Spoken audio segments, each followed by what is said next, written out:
David Lefort, vous allez nous parler des cahiers de vacances. Alors, les cahiers de vacances, c'est ce qu'on appelle un marronnier, c'est-à-dire que ça revient à la même date, à la même heure.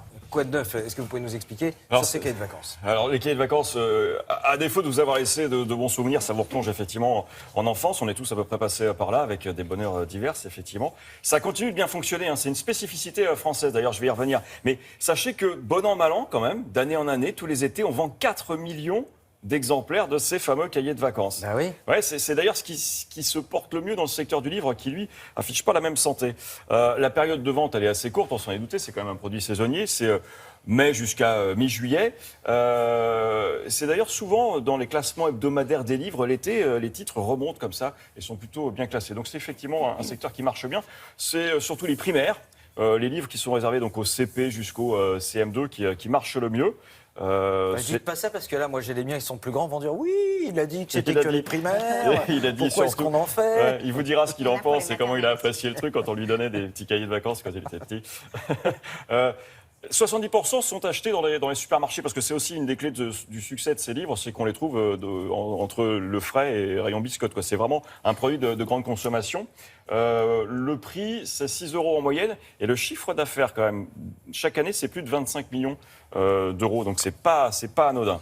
Je vous disais, c'est une spécificité française. Il n'y a pas d'équivalent ailleurs. Le fait de chaque année produire comme ça, sur un mois, un cahier que vous allez pouvoir suivre jour par jour, revoir l'ensemble du programme, ça n'existe qu'en France. Ça fait une quarantaine d'années que ça existe. Les ténors sont toujours à peu près les mêmes. Vous avez Passeport, vous avez Hachette Vacances, Hatier, bien sûr, Nathan Vacances. Bref, Oui. voilà. Les cours Legendre aussi, hein. Attention, Il y a- un peu plus rigoureux. Ah oui, il n'y a pas les Mickey, il n'y a pas les machins, mais c'est du vrai cahier de vacances. Mais les Mickey sont essentiels parce que du coup, comme c'est un cahier, comme vous le disiez, Izzy, à l'instant, c'est un marronnier, ça revient tous les ans. Il faut accrocher souvent une licence, donc un super-héros ou autre, ou même jouer un peu le décalage. Il y a, comment il s'appelle, je suis en train de chercher le nom, les petits débrouillards qui aussi proposent des choses un petit peu plus ludiques. Donc ça marche avec les 6-11, ça marche beaucoup moins avec les ados.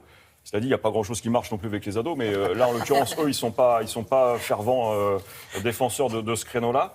Il y a des offres quand même qui sont assez multiples. On va aussi sur Internet maintenant. On peut aussi télécharger, et d'ailleurs gratuitement, des cahiers de vacances. Ah bah ça, vous tapez cahier de vacances gratuit sur le moteur de recherche, vous allez en trouver assez rapidement. C'est comme ça que j'ai procédé aussi. Après, je vais leur proposer, je verrai s'ils vont accepter, c'est pas sûr.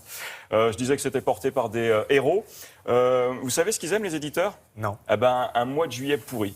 Parce qu'un mois de juillet pourri pour eux, ça signifie au moins 10% de ventes supplémentaires. Comme ça, c'est la double peine. Vous avez un temps pourri, vous avez les cahiers de vacances. On pense à tous ceux qui sont vraiment en train de le faire, leur cahier de vacances. Hein, Courage, c'est les pas gars. facile. Non.